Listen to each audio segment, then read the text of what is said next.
ambalo tuko tunazungumza turimo turaganira kuwa mwaminifu kwa Mungu, kuba umwizerwa ku Mana, la reconnaissance devant Dieu, kuba umwizerwa ku Mana cyangwa gusobanukirwa ikimana gukoreye. na hii neno siku ya leo iri jambo uyu munsi wa none tutazungumuza turavuga ukiwa mwaminifu kwa Mungu ubaye umwizerwa ku Mana utakomaa kiroho, uzakura mu mwuka, grandir dans la maturité spirituelle. uzakura mu buryo bw'umwuka. Haleluya, haleluya, haleluya, haleluya. Ukiwa mwaminifu kwa Mungu utakomaa kiroho, nuba umwizerwa ku Mana uzakura mu buryo bw'umwuka. maana Biblia inasema hivi, kuko ijambo ry'Imana rivuga ngo tukitembea kwa roho nitugendera mu mwuka hatutatimiza tamaa za mwili, ntabwo tuzagendera ku by'umubiri, maana tamaa za mwili ni uharibifu, kuko iby'umubiri ni ukuri, lakini matunda ya roho ariko imbuto z'umwuka ni ubuzima bw'iteka, ni mambo mazuri. ni byiza. Ukikuwa mwaminifu kwa Mungu nuba umwizerwa ku Mana utakomaa kiroho. uzakura mu mwuka.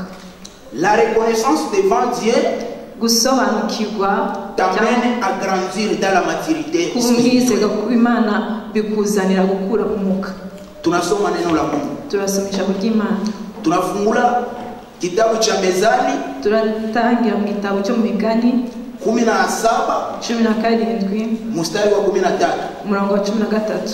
tutasoma pia wa Galatia, turonga tusome mu Galatia 5 mstari wa 22 umurongo wa 22 hadi 23 kugeza ku 23. Alexi wafashe Migani 17:13 aravuga kubituriza ibibi ntabwo ibibi bizava mu rugo rwe.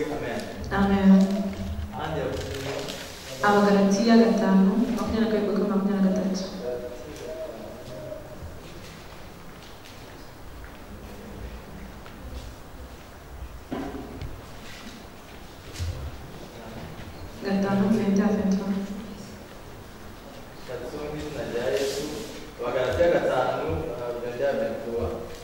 aravuga ngo ariko rero imbuto z'umwuka ni urukundo n'ibyishimo n'amahoro no kwihangana no kugira neza n'ingeso nziza no gukiranuka no kugwa neza no kwirinda, bimeze bityo nta mategeko abihana. Amen, amen.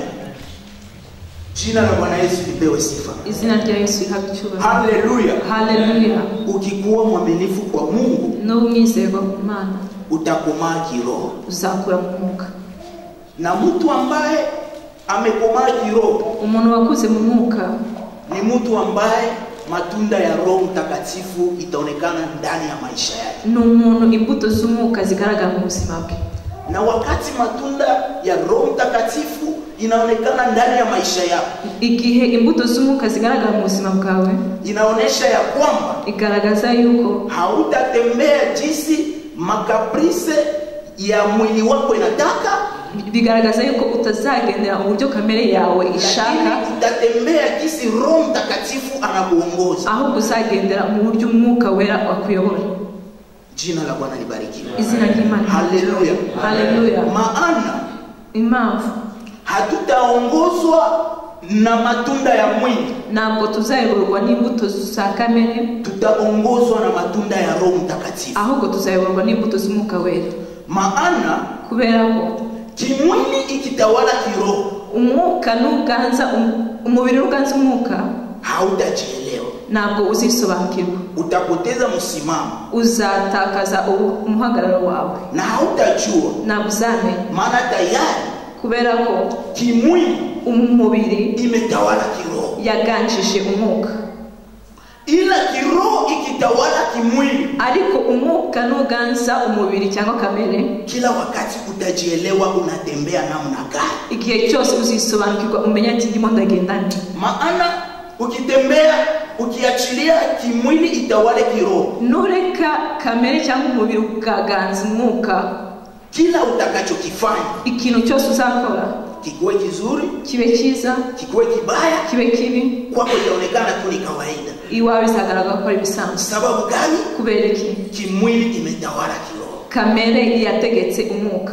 Atofanya vya mubaya, nubwo wakora ibibi, itakuwa kawaida tu, bizaba ari bisanzwe. atoseme mubaya, nushaka kuvuga nabi, eba turi mzuri, uzagira ngo ni byiza. Ni kama vile Ni nkuko unaweza ona ushobora kubona ulikuwa vizuri katika nyumba yako, wameze neza mu nzu yawe, lakini sababu kimwili imetawala kiroho, ariko kubera ko umubiri waganjisha umwuka, comportement yako inaanza badilika polepole, imyitwarire yawe igatangira guhindagurika gahoro gahoro, na hautajielewa kwamba comportement yako imebadilika. na nkusabimenya yuko imiterere yawe Na hata yahindutse. kama wangelikuambia kwamba hautembee tena vizuri, Nubwo bakubwira ngo ati ntabwo ukigenda nk'uko bikwiriye, sababu umetawaliwa na hali ya kimwili, kubera ko waganjishwe na kamere, ule ambaye atakaye kuonya wa wundi uzaguhana cyangwa uzaguha inama uzabona yuko akwanga. wakati anataka utembee vizuri, Mu gihe akwifuriza ko ugenda lakini neza, utamwona huyu ni mtu mubaya. uzabona yuko ari umugome. Kwa nini anaona makosa yangu? Kubera ko arimo arabona amakosa yanjye, Aone makosa yako, ariko ntabwo ari kubona amakosa anataka yawe, wewe ujiretrouve, ahubwo arashaka yuko wisobanukira, wachane na tabia mbaya, urekane n'imyitwarire mibi, urudie tena kumsimama, wongere ugaruke mu nzira yawe, utembee vizuri katika maisha yako. utangire ugende neza mu buzima bwawe. Jina la Bwana libarikiwe. Izina ry'Imana rihabwe Haleluya. haleluya. Na wakati Muri icyo gihe kimwili imetawala kiroho, umubiri waganjisha umwuka, kama vile nimetoka kusema, nk'uko nabivuze, dhamiri za mtu zinakufa, conscience umutimanama inakufa, urapfa, maana kubera ko kenye anataka icyo ashaka atakifanya tu bila reserve. azagikora atitaye ku kindi. Ndio maana unaweza kukuta katika nyumba yako Niyo mpamvu uzasanga mu nzu yawe ulikuwa vizuri wari uriho neza na mume wako n'umugabo wawe na watoto wako n'abana na bawe familia yako, n'umuryango wawe, lakini vitu vinabadilika. ariko ibintu bigahinduka. Unajiuliza kwa nini? Ukibaza impamvu Kimwili y'iki, imetawala kiroho, kamere yaganjisha umwuka, dhamiri zimekufa.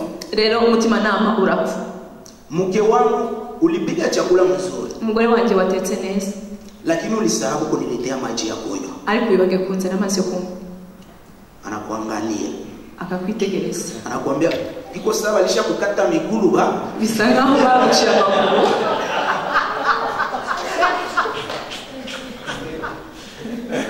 Mke wangu, si ulikuwa kananiletea maji, Umugore wanjye sibanzaniraga amazi, ulikuwa unapanga meza vizuri, wateguraga ameza neza, lakini leo ulisahau maji, niletee maji. ariko uyu munsi wibaga amazi, nzanira amazi.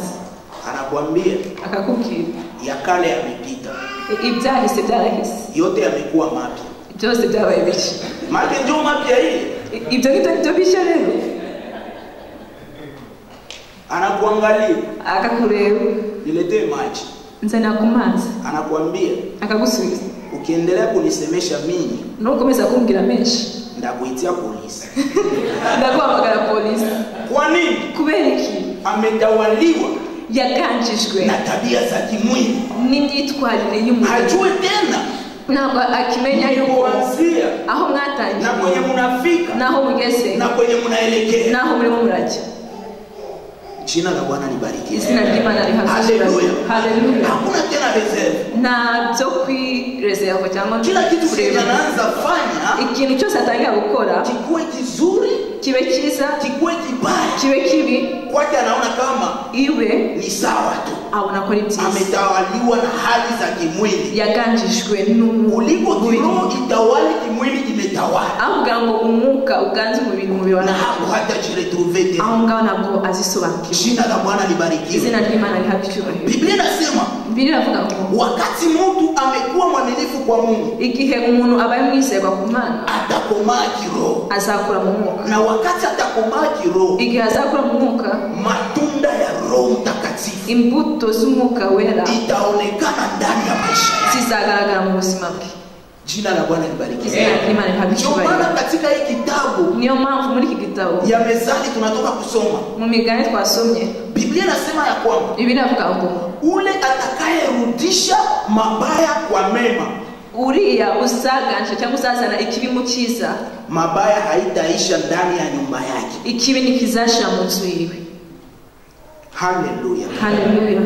Ule ambaye atarudisha mabaya kwa mema, Wa wundi uzazana ikibi mu cyiza, mabaya ikibi haitaisha mu nyumba yake. ntikizashira mu nzu yiwe. Biblia inasema ya kwamba Bibiliya iravuga ngo wakati Mungu igihe Imana aliwavusha wana wa Israeli yamukije Abisiraheli kutoka katika katika mikono ya Farao, ibakuye mu maboko ya Farawo kwenye balikuwa mu utumwa, igihe bari mu buretwa, balikuwa mu esclavagisme, barimo baratotezwa, walikuwa mu maprobleme na matatizo ya kubashinda nivo, bari mu bibazo bibarenze. lakini Mungu ariko Imana kwa huruma yake, kubw'imbabazi zayo, kwa upendo wake, kubw'urukundo rwayo, akawatosha mu mikono ya Farao, ibakura mu maboko ya Farawo, akawatosha mu utumwa, ibavana mu buretwa, akawavusha bahari ya Shamu, ibambutsa inyanja, kwenye hakuna mtu aliwaziaka kama njia inaweza tokea pale, aho abantu batashoboraga ko batekereza ko inzira yaboneka.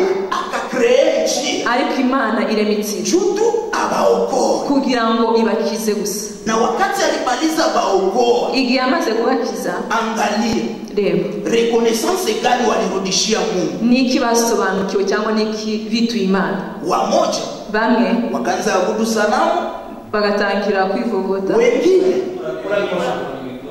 wamoja wakaanza, abandi bagatangira kuramya ibigirwamana, wengine abandi wakaingia mu desordre ya kila nivo, bakinjira mu kavuyo kose. sema yenyewe walirudishia Mungu kwenye alibatosha. icyo nicyo barimo baritura Imana kuho yabavanyije. Ule atarudisha mabaya kumazuri, wawundi uzazana ikibi mu cyiza, mabaya haitaisha mu nyumba yake. ikibi nikizashira mu nzu. Na kuna mwingine atasema mabaya haitaisha mu nyumba yangu wapi? arushaho kuvuga ati ngo ikibi nikitava mu nzu yanjye gute, sinimo ndagenda. Unajua fimbo ya Mungu ngisi napigaga kisirisiri, uzi uburyo ngo n'Imana ihana mu banga. Mungu aliwatosha Imana yabavanye mu nyumba ya Farao, mu nzu ya Farawo, Egypt, mu Giputa, anawabeba irabajyana mpaka kutere promise, kugera mu gihugu cy'amasezerano. lakini ariko wako njia, bari mu nzira, wakasahau kwenye Mungu aliwatosha. bibagirwa aho Imana yabakuye. Bali washukuru Mungu, aho kugira ngo bashime Imana, bali waoneshe reconnaissance yao kwa Mungu, aho kugira ngo bagaragaze umutima ushima ku Mana. njo ilikuwa muda sasa ubu niwo wari umwanya ya kukomaa kiroho wo gukura mu mwuka, pamoja na uaminifu mbele za hamwe Mungu, no kwizerwa kwabo imbere y'Imana kunabatendea ku byo irimo irabakorera, kwenye alibatosha. aho yabakuye. Haleluya, Haleluya, haleluya. haleluya. Wakati igihe uko mu presence ya Mungu, uri mu kubaho kw'Imana, angalia kwenye unatoka, reba aho wavuye, angalia kwenye uko, ureba aho uri, angalia na kwenye uko naelekea. urebe naho uri muragana. Jina la Bwana libarikiwe. izina ry'Imana rihabwe icyubahiro. Haleluya, Haleluya, haleluya, haleluya. sababu walirudisha mabaya kubera ko bazanye ikibi kumema yenye Mungu aliwatendea. ku by'isi Imana yari yabakoreye. Angalia kenye kilifanyika jangwani, reba ibyabaye. wamoja bamwe Mungu Imana akasirika, irarakara, wamoja udongo ilikuwa nafunguka, bamwe ubutaka bwarasamaga Bagaishi. bagashira. kuna wakati fulani unasikia Marekani, hari igihe rimwe Texas, wumva intambara muri Texas, aseme maji limeza manyumba, ukumva ngo amazi yarengeye amazu, inundation iliingie, hinjiye isuri, na watu hawajielewa, abantu ntibabimenye, wametawaliwa, ntibimenye, baganjijwe n'imbuto za kamere kamere, zimekufa. umutimanama warapfuye. Na ukiangalia mjangwa wangapi walifika Kanaani, iyo urebye abantu bangahe bageze Kanani, juu ya kukosa reconnaissance kubienye Mungu alibafanyia kutoka Egypt, kubera ko batabaye abizerwa imbere y'Imana bamenye ibyo yabakoreye kuva muri Egiputa, bamingi baliisha jangwani. abenshi bashiriye mu nzira. Ni kama vile Mungu anaweza tu kuteste, ni nka kwa kundi Imana ishobora kugerageza, anasema ikavuga ngo acha nikufanyie hivi, reka mugirire gutya, apre kukufanyia nyuma yo kukukorera. wewe kama Mungu iko na kuteste, ntabwo uzi ko Imana irimo irakugerageza, unajikuta kabisa kila kitu kiko pia, ugasanga ibintu byose biragenda, unasahau kwenye Mungu alikutoa, ukibagirwa aho Imana yagukuye, unakosa reconnaissance mbele ya Mungu, ntusobanukirwe gushima zamiri Imana, zako zitakufa, ibintu byawe maana hautaelewa kwenye Mungu alikutosha ntabwo uzamenya aho Imana yagukuye na kwenye huko. naho uri. Jina la Bwana izina libarikiwe. ry'Imana rihabwe. Haleluya, Haleluya, haleluya, haleluya. Wakati ule muri icyo gihe Biblia inasema ya kwamba Biblia iravuga ngo wengi walifia jangwani, abenshi bapfiriye mu nzira, wengi walifia jangwani abenshi bapfiriye mu butayu juu ya kukosa roho ya shukrani kwa Mungu. kubera kubura umutima w'ubushimwe. Hiyo ni kitu gani? icyo ni iki? Kimwili umubiri ilitawala kiroho, wategetse umwuka, matunda ya mwili imbuto za kamere ikatawala matunda ya kiroho, ikaganza imbuto z'umwuka.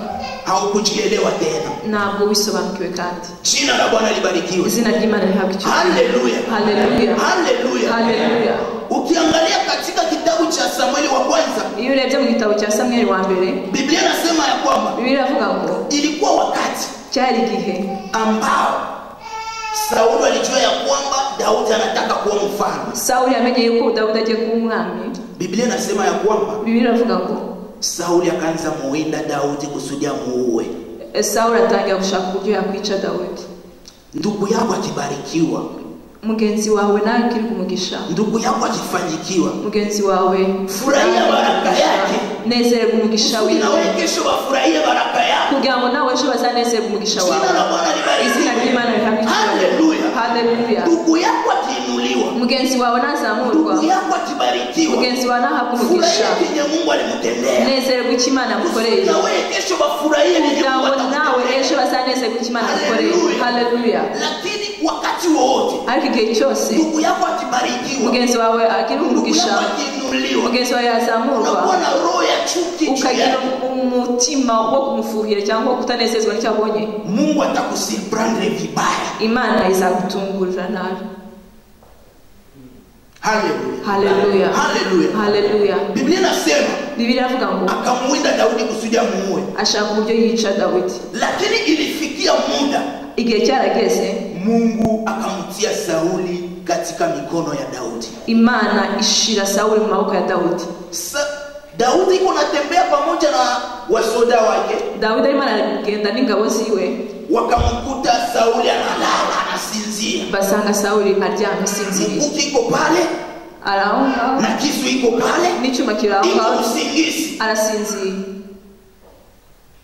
Daudi akakuja, Daudi akaza, akakata nguo yake, akata umwenda wiwe, akamnyang'anya mkuki, akatwala na kisu, atwara n'inkota, akaenda. Akagenda. Alipofika mbali, ageze kure, akamlalamikia, aramuhamagara, akamwambia Sauli, anga Sauli, mfalme Sauli, nami Sauli, jiangalie, irebe, uko na nini? Ufite iki?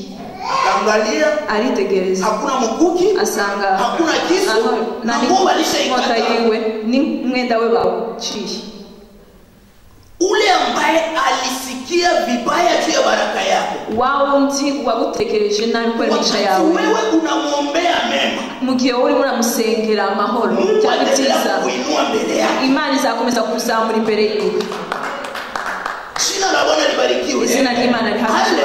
Haleluya. Ule ambaye wao undi atakuwa anakutakia mabaya, utazakwifuriza icyiza, wakati wewe unamkuta mu difficulty, mugihe wo musanze mu bibazo, kama uko na mwaya kumtendea mazuri, mugihe ufite uburyo bwo kumugira neza, mugirire neza gusa, maana Mungu ataendelea kukuinua mbele yako, kuko Imana izakomeza kuzamura imbere yiwe.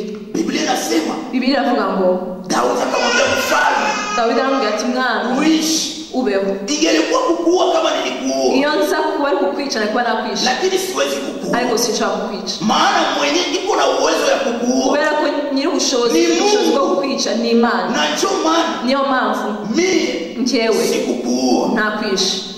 Pale pale aho ngaho lugha ya Sauli ikabadilika, ururimi rwa Sauli rurahinduka. Akasema nini? Yavuze iki? Uishi mfalme Daudi, ubeho mwami Daudi, utakuwa mfalme wa Israeli, uzaba umwami wa Israeli. Haleluya, haleluya. Babandi walikutakia mabaya, bakwifurije ibibi, wewe ukawatendea mema, wowe ukabagirira neza, watabadilisha lugha, bazahindura ururimi juu ya maisha yao, hejuru y'ubuzima bwawe. Ikiwa walisema vibaya, niba barakuvuzeho nabi, wataanza sema vizuri, bazatanga kuvuga neza, wataanza tabiri, bazatangira kwatu. Jina la Bwana libarikiwe. Haleluya, haleluya. Wakatabiri, bagahaguruka. Sauli akasema uishi mfalme. Sauli avuga ati ngubeho mwami Daudi, utakuwa mfalme wa Israeli, uzaba umwami wa Israeli. Na alikuwa tayari amepakwa mafuta, yari yararangije gusigwa amavuta, ikatimilika. bibaho aruzuye. Ule mwenye alitaka kumwangamiza Waondo ushaka kumugira nabi wa kwanza kutabiri abo wa mbere kuhanura cyangwa kwemera ikimana ije kuzuza. Nutangare birashoboka kuna watu hari abantu walikutendea mabaya bakugiriye nabi, lakini acha nikwambie ariko reka nkubwire muda huu uyu niwo mwanya Mungu awabariki ubwira Imana ntibarukurisha kuko bazatangira kunezerwa cyangwa guhana kuzamuka kwawe. Haleluya, haleluya, haleluya, haleluya. Ukitenda mazuri nukira neza usihesabu mazuri yenye uko unatenda. Ukitenda mazuri nukora ibyiza usihesabu mazuri yenye uko unatenda. Nusabara ibyiza urimo urakora. Ni kama vile unaweza tendea mtu mazuri leo, nuko ushaka kugira neza umuntu uyu munsi, kesho tena anakuwe ejo akagaruka anakuambia, arakubwira ndugu yangu, mwene data, nisaidie, fasha, niko mu problem. Ndi mu kibazo. Unamwangalia, ukamwitegereza, unamchibia, ukamusubiza, ushanisumbua, umaze kumenyera. Dae nubundi mshahara yako haingiaje huko mwangu. Umushahara wawe ntabwo winjira ni wanjye, lakini kila siku unanisumbua. Ariko buri munsi unesha umutwe. Acha nikwambie, reka nkubwire, kuna mtu, hari umuntu ambaye Yesu alimwambia, Yesu yabwiye, nitakuwa mgeni wako leo, ndaba umushitsi wawe. Akaandaa chakula, ategura ibiryo, akaandaa meza vizuri, ategura meza neza. Wakati mgeni alikuya, igihe umushitsi yaje, akaona ni mzee, abo asanga ari umusaza, akasema huyu mzee anakia nijaribie. Ati umusaza aje, dae unaweza kuwa mlozi wewe. Birashoboka kushaka ni umurozi. Alijua leo kama mimi na prepare, yabwiye ni kiko ndimo ndategura. Mzee toka kwa umusaza agenda, aragenda. Mwingine akakuya, undi araza, unisaidie, fasha, akamfukuza, aramwirukana, akachunga, arategereza, akona tena mtu, ntabwo yabonye undi muntu. Kisha akasema, Yesu ulisema utakuya huko. Anje ati Yesu wambye nguraza uri hehe? Ukanifukuza. Naje uranyirukana. Mie ule unifukuza. Njewe ni njewe uri wirukanye. Haleluya. Haleluya. Haleluya. Haleluya. Haleluya. Haleluya. Mungu Imana kusudi akubariki, kugira ngo iguhe umugisha. Usiwe mtu wa kuhesabia vyenye ulishafanya. N'ubu umuntu kubara ibyo wakoze. Mungu hayahesabia vyenye anakufanyia. Kuko Imana nirabara ibyo ukorera. Jina la Bwana libariki. Jina la Imana haleluya. Haleluya. Kwa hesabu mema yenye anatutendea kila siku. Imana ishatse kubara ibyo dukora buri munsi. Ntabwo twabona icyo twayishura. Na tena Mungu kandi Imana angelihesabu ibara maovu yetu, amaganya yacu, makosa yetu, ibyo dukora. Mungu angelihesabu makosa yetu. Imana ibara hakuna mtu anayesimama mbele yake. Na muntu n'umwe ushobora guhagarara imbere yayo. Jina la Bwana libarikiwe. Izina ry'Imana libarikiwe. Mungu angelihesabu makosa yetu. Imana iza kubara amafuti yacu. Angelisimama mbele za Mungu. Na muntu n'umwe guhagarara imbere yayo. Lakini ni lazima tumshukuru. Ariko birakwiriye ko dushima Imana kwa upendo wake, kubera urukundo rwayo, ambaye alitupenda, yadukunze. Hatukuwa tunastahili, ntabwo twari turukwiriye, akatutendea mema, ariko atugirira neza, yeye hatulipisha, ayo tatwishyura. yeye anatuambia tu, iwe aratubwira gusa tukue reconnaissant mbele zake, tube abizego imbere yayo, tuoneshe uaminifu wetu mbele zake, tugaragaze umutima ushima imbere yayo, ugaragaze yuko ari we muremyi wacu. Bila yeye hatungelikuwa, atari iyo ko tutari kubaho. Tumurudishie utukufu wake, tugarure icyubahiro cyayo. Mungu anatulomba, icyo cyonyine kidusaba, na ile tu icyo cyonyine wengine wanashindwa kuifanya, abandi bananirwa kugikora sababu wanajua, kubera ko bazi ko tuko tu turiho. Nani alikudanganya? Ninda kubeshya. Bila Mungu haungelikuwa. Atari Imana ni wako. Na kitaka saa hawezi kuwa. Ibishaze na none arushakuwa. Izina ry'Imana rihabwa icyubahiro. Niliangalia kwa internet asubuhi. Narebye kuri internet mu gitondo. Milioni ya watu, milioni z'abantu imekufa katika Lake Victoria. Bapfiriye muri Lake Victoria. Milioni ya watu. Milioni z'abantu. Batu elizama.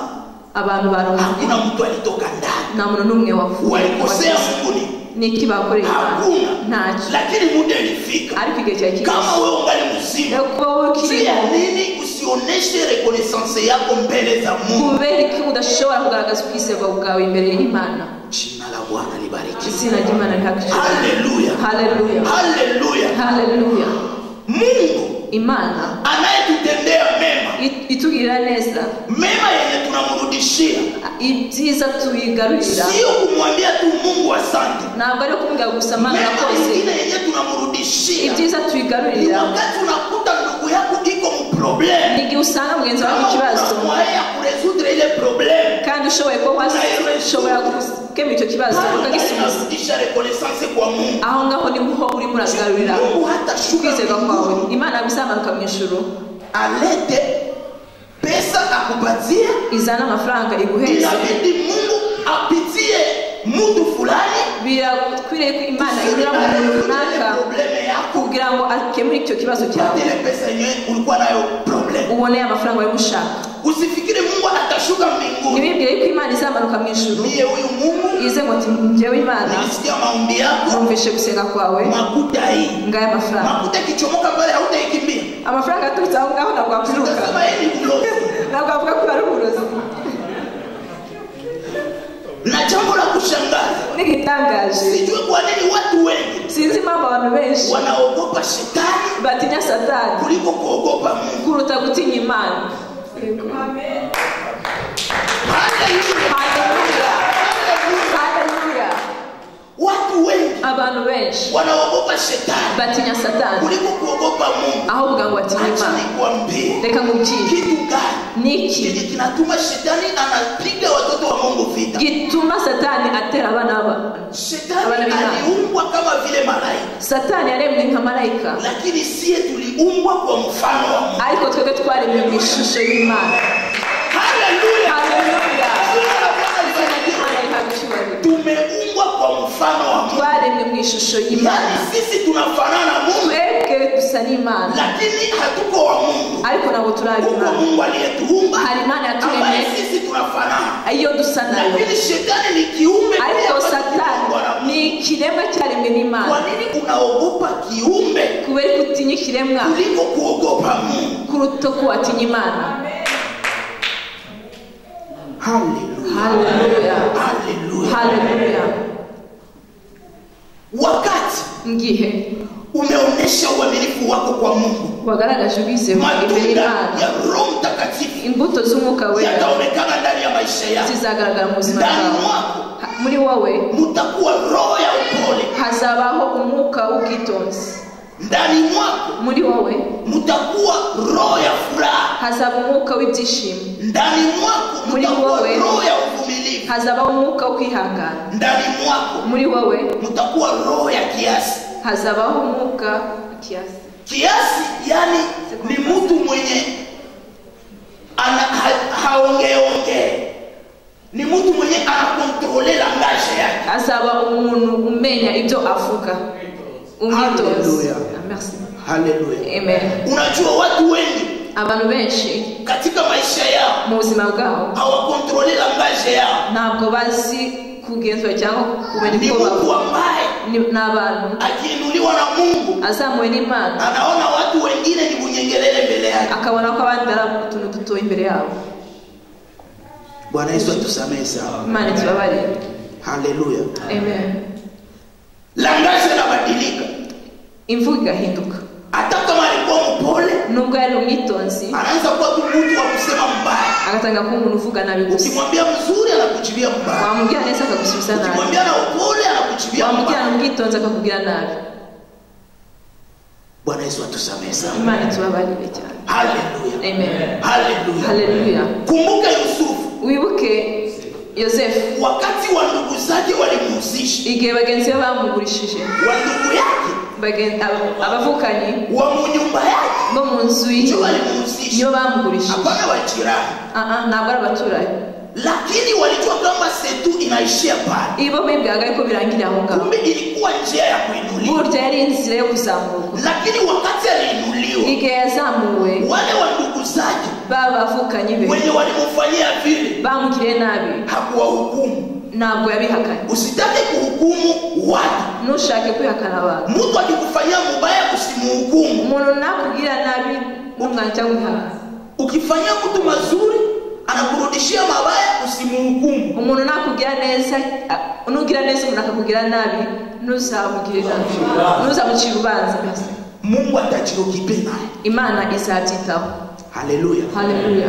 Wakati aliinuliwa, igihe yazamuwe, wa ndugu zake bagenzi be cyangwa abavandimwe ikawapiga Misri, ikawapiga kwenye walikuwa, bategwa n'inzara aho bari, wakakimbilia Misri, bajya muri Egiputa. Wakati walifika kule, igihe bahageze, kumbe ule mwe walihusisha, burya wawundi bagurishije, ule mwe walifanyia mabaya, wawundi bagiriye nabi, ndio mwenye alishakuwa chef, niyo wabaye mukuru.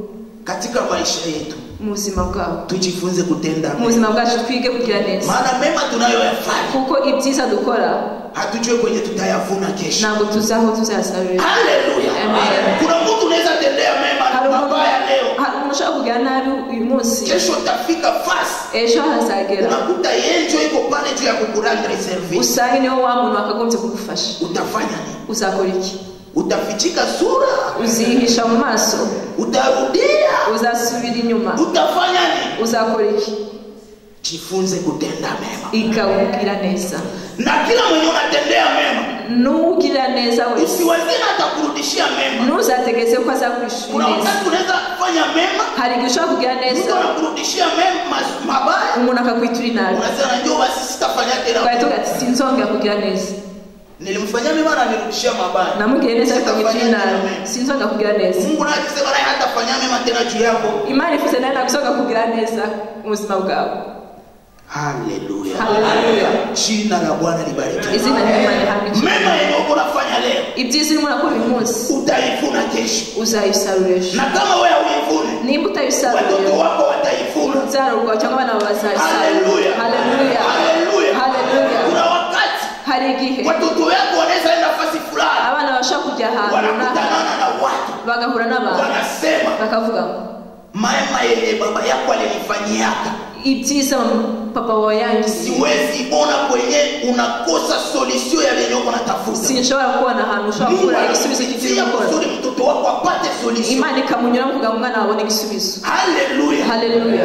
Usifikirie, niwibwire yuko sie tunaona ya leo, ibyo tubona uyu munsi, lakini Mungu ariko Imana anaona ya kesho, ibona iby'ejo na kesho yake, n'ejo handi hazaza n'iteka ryose. Tusikwe watu nituba abantu wenye wanajilimite ku present, abantu bita ku by'aka kanya cyangwa bagira iherezo cyangwa bilimite. Tusikwe watu nituba abantu wenye wanajilimite tukuye tunaona leo, tureba gusa ku byo turimo turabona uyu munsi, tuelewe kesho nayo itakuwa namna gani. tumenye neza yuko ejo hazaba hameze kama hatutaswanye ma relation zetu sisi kwa sisi wa Kristo, nimba tutitaye ku byo tubayeho twebwe nk'abakristo cyangwa uko tubaye. Haleluya. Haleluya. Haleluya. Tujiulize kesho itakuwa namna gani, twibaze ejo hazaba hameze gute. kama sisi wa Kristo nkatwe abakristo hatutaswanye ma relation zetu, tutitaye ku byo tubaniranya, hatutaswanye uhusiano wetu, tutagenzure cyangwa ubusabane tugirana hagati yacu, twebwe hagati yacu tuoneshane, tugaragaza kwamba tumekombolewa kwa damu ya Yesu yuko Kristo, twacungwe n'amaraso ya Yesu Kristo, tuoneshane tugaragaze kwamba Yesu Kristo yuko Yesu Kristo amemwaga damu yake yamenye amaraso kwa yiwe ondoleo la dhambi zetu, gukuraho ibyaha byacu, tuoneshane kwamba tumekuwa watoto wa baba moja, tugaragaze yuko twabaye abana batatu, tugaragaze yuko probleme yako ni probleme yangu, ikibazo cyawe ni ikibazo cyanjye, furaha yako ni furaha yangu, ibyishimo byawe ni ibyishimo byanjye, shida yako ni shida yangu. ikibazo cyawe ni cyanjye. Tutaelekea wapi? turimo turajya he? Ndugu yako akipata problem, mugenzi wawe nagira ikibazo, unasema ukavuga atakoma sasa, mureka gone, na alikuwa alishalizoea mubaya, n'ubundi yaramenye. Mungu wangu anampiga fimbo. Imana yagira muhani. Nani walikwambia kama Mungu anampiga fimbo? Nienda kubwira ko Imana muhani. Ilifikia tu, byabaye, lakini sikuwe furaha yako, atari ibyishimo byawe, ukifurahia ibyishimo byawe, kuko niwinezerwa ikibazo kiwe, itakuwa double, wowe bwawe bizaba inshuro na ebyiri. wewe utasema Mungu alikupiga fimbo, nawe bazavuga ngo Imana yamuhanye. Haleluya. Haleluya. Haleluya. Haleluya. Usifurahie mateso ya ndugu yako, unezerwe kubaho nabi kwa mugenzi wawe, na ndugu yako akikutendea mabaya, mugenzi wawe nakugira nabi, usimwache. ntuzamureke. Kama uko na mwaya kumwendea, nimba ufite uburyo bwo kumugendera mugenderere umuonye umuhane arudi agaruke. Biblia inasema Biblia inavuga ngo Yesu Kristo aliacha kondoo 99 yasize intama 99 akaenda rutilia ile moja ilipotea ajya gushaka imwe yazimiye kusudi nayo irudie tena kugira ngo nayo igaruke katika zizi la Mungu muzindi. Haleluya, amen, haleluya, amen.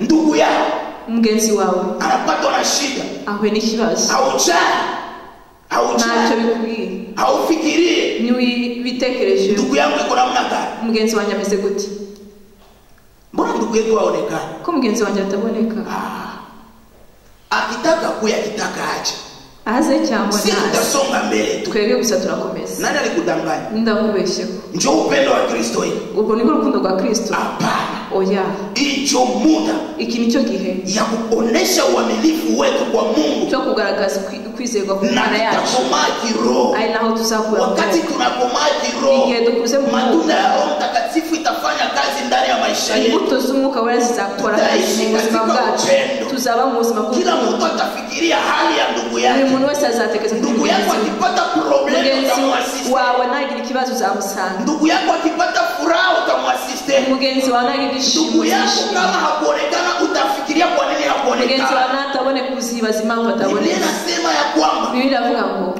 wakati Yesu Kristo alipanda mbinguni, yazamuwe mu ijuru, akaambia mitume, abwira intumwa ze, muketi pale, mugume hariya, Mungu Roho Mtakatifu atakuja, mutegereze Umwuka Wera atatimilika, isezerano rizuzura, mutapokea nguvu mpya, muzakira imbaraga nshya. Hakuwaambia sasa wabakie mwa ile chumba tu basitoke, ntabwo yababwiye ngo basige mu cyumba gusa, aliwaambia babakie mwa ile upendo yeye alikuwa anawaonesha, yababwiye ngo bagume muri rwa rukundo yabereketse. Haleluya, haleluya, haleluya, haleluya. Aliwaambia mubakie mwa ile presence yeye mimi nilikuwa nawaonesha, yababwiye ngo mugume muri kwa kubaho nakomeje kubera isezerano ry'Imana rizakomeza ryuzuye mu buzima bwanyu. Na wakati walibakia pale, igihe bategereje, inasema ahadi ilitimilika. Biblia inavuga ngo isezerano ryarose, Mtakatifu alishuka juu yao, Umwuka Wera yaramanutse mu buzima bwabo, walipokea nguvu mpya, bakira imbaraga nshya, waliokuwa wanafungwa walifunguliwa, abari bafunzwe barabohotse, waliokuwa mbali walikuwa waangalia ni kitu gani kinafanyika, abari kure baraje kugira ngo barebe ibibaye. Presence ya Mungu inaonekana katika maisha yao, igihe kubaho kw'Imana kugaragaye mu buzima bwawe, wengi watataka wakuje waone vyenye Mungu, abantu benshi bazashaka kuza kureba se niki cyabaye. Haleluya. Biblia inasema, Biblia inavuga ngo wakati ahadi ilitimilika, igihe isezerano ryuzuye, watu wengi, abantu benshi waliamini Yesu Kristo, bizeye Yesu Kristo. Mema yenye uko nafanya, ibyiza urimo urakora, watu wanaamini Yesu Kristo, bizatuma abantu benshi bizera Kristo. Urukundo kurereka uyu munsi bizatuma abantu bizera Kristo. Kuna mtu utatendea mema, hari umuntu uzagira neza, kesho atasema, ejo azavuga, Mungu wako atakuwa Mungu wako, Imana yawe izaba Imana yanjye. Amen. Kuna mtu utakuta mu difficulty, hari umuntu uzasanga mu kibazo, unamfanyia mema, ukamugirira neza, kesho atasema Mungu wako ndio Mungu wako, ejo azavuga ngo Imana yawe niyo Mana y'ukuri. Jamani, sijui mnataka tena kuhubiri habari njema namna gani? Sinzi icyo mushaka ngo tutange kuvuga ubutumwa bwiza kubuhe buryo.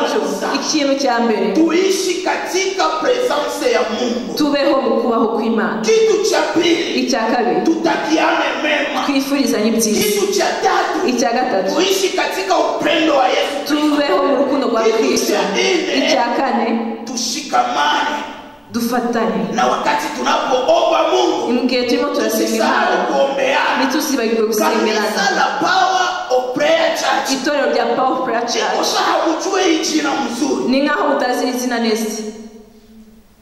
Power of Prayer Church, Power of Prayer Church, imbaraga z'amasengesho. Ni nkaho mutarumva izina neza. Kanisa la nguvu ya maombi, itorero ry'imbaraga z'amasengesho. Nguvu ya maombi inakuja wakati watu wako na umoja. Imbaraga z'amasengesho ziza igihe abantu bahuje. Nguvu ya maombi inakuja wakati watu wanapendana. Imbaraga z'amasengesho ziza igihe abantu bakundanye. Wakati hamupendane hakuna nguvu ya maombi. Igihe mudakundanye na mbaraga z'amasengesho. Wakati hakuna umoja hakuna nguvu ya maombi. Igihe tudafite ubumwe na mbaraga z'amasengesho. Kila mtu iko na vyake kuroho. Kuko buri muntu wese afite ibintu bye ku mutima we. Unaona kwamba yeye ndio mzuri mwingine. Mugihe yibona ko ari we mwiza, mu wundi mugenzi nawe mwiza. Jina la Bwana libariki. izina ry'Imana rihabwe icyubahiro. Hallelujah. Hallelujah. Hallelujah. Hallelujah. Kanisa la Power of Prayer Church Itorero ry'imbaraga z'amasengesho, iki nicyo gihe ya kusimama cyo guhaguruka na kuonesha uaminifu wetu kwa Mungu, tukagaragaza ubwizerwa imbere y'Imana. presence ya Mungu Ukubaho kw'Imana itatembea pamoja nasi. kuzagendana n'ubuzima Maisha bwacu. yetu Ubuzima bwacu itakuwa maisha ya heri. azaba ubuzima, Maisha yetu ubuzima bwacu itakuwa maisha ya amani. buzaba ubuzima bw'amahoro. Maisha yetu Ubuzima bwacu itakuwa maisha ya heri, ya vitu vizuri. azaba buri ubuzima bw'ibyiza gusa, amahoro. Wakati unaweza kuwa uko mu presence ya Mungu, Igihe uzaba uri mu kubaho kw'Imana, kuna vitu Mungu anaweza ruhusu hari ibyo Imana yemera visitokeze bibeho juu ya kufundisha wengine, kugira ngo byigishe abandi, lakini wewe havitakufikia. ariko wowe ntibizakugeraho. Haleluya. Haleluya. Msifikiri vitu vyote vyenye vinafikiaka Nimwibwire ko ibintu byose bibaho, kama ni vibaya kama ni vizuri niba ari byiza cyangwa ibibi, eti ni shetani tu ndio anaviruhusu. Nani nuko ari Satani we wabyemeje. Nibyo Mungu yeye bakubwiye, aliruhusu Imana yo ubwayo yabyemeye na Gomora ilunguni. yuko Sodoma na Gomora itwikwa. Ni Satani wayitwitse? Hapana, ni Mungu Oya, aliruhusu. ni Imana yayitwitse, Kusudi yayimuye kikwele soko wengine. kugira ngo bibe isomo ku bandi, Lakini Mungu akachunga ariko Imana irareba. ile jamaa ya Loti. Loti, Haleluya. umuryango wa Loti. Haleluya. Haleluya. Kuna vitu Mungu anaweza ruhusu vikwe mafundisho kwa wengine, lakini wewe atakueparnye. Hari ibyo Imana ishobora kukwemera ko bibaho kugira ngo bibe isomo ku bandi, ariko wowe ikagukiza. Kubera iki? Uaminifu wako kwa Ubwizerwa bwawe ku Mana. Haleluya. Haleluya. Haleluya. Haleluya. Kuna wakati unasikia gari ilifanya accident, mtu mmoja aliponyoka. Hari igihe imodoka yakoze impanuka, umuntu umwe niwe wakize. Kubera iki wowe wakize? Ile ilionyesha ikwe mafundisho kwa wengine. Ni ukugira ngo bibe isomo ku bandi, Mungu alikueparnye. ariko kubera ko wowe wakize. Huko kitu. Hari ikintu, Huko kitu. hari ikintu. Acha kupitia kenye Mungu iko nakufanyia. Reka ibyo Imana irimo iragukorera, Watu waamini Mungu mwenyewe iko ndani yao. abantu bizera Imana iri muri wowe. Jina la Bwana libarikiwe. Izina ry'Imana rihabwe icyubahiro. Haleluya. Haleluya. Haleluya. Haleluya. Haleluya. Haleluya. Tusitawaliwe na kimwili, Ntituganzwe cyangwa ntidutegekwe n'umubiri, tutawaliwe na kiroho. ahubwo dutegekwe n'umwuka. Matunda ya Roho Mtakatifu itaonekana ndani ya maisha yetu, Imbuto z'umwuka wera zizagaragara mu na buzima baraka bwacu, za Mungu zitaendelea kutembea ndani ya maisha yetu, n'imigisha y'Imana izakomeza igendane mu buzima bwacu. kizazi na kizazi. Urubyaro n'urubyaro Tutaendelea kuona ukuu wa Mungu tuzakomeza kubona yuko Imana katika maisha yetu. mu buzima bwacu, kubaho kw'Imana mu buzima bwacu. Kwa siku ya leo Umunsi wa none tunatia virgili, dushizeho akitso. tutaendelea na hii somo siku nyingine. Nilimwambia kama hii somo ni somo ya kabla, ikindi nabwiye ko ibisoma ni iko isomo sabile seminari, rigari cyane, lakini naamini Mungu wa Israeli ariko nizeye ko Imana ya Isirayeli ataendelea kutuwezesha, izakomeza na kudufasha muda ujao n'igihe kizaza. akitaka Nibyemera tutaendelea na hii somo. tuzakomeza n'ibisomo. Inabidi Birakwiriye ko tuoneshe tugaragaze reconnaissance yetu kwa Mungu ubwizerwa ku siku Mana, kwa siku. umunsi ku wundi. Tutakomaa kiroho, Tuzakura mu mwuka, tutaachana na mabaya, tuzarekana n'ibibi, tutaambatana na mazuri, tuzafatana cyangwa tuzakomeza n'ibyiza n'imigisha y'Imana itaendelea kutawala maisha yetu izakomeza kuganza mu buzima bwacu guhera uyu munsi na hata milele, n'iteka ryose, mu jina la Yesu Kristo. mu izina rya Yesu Kristo. Amen. Amen.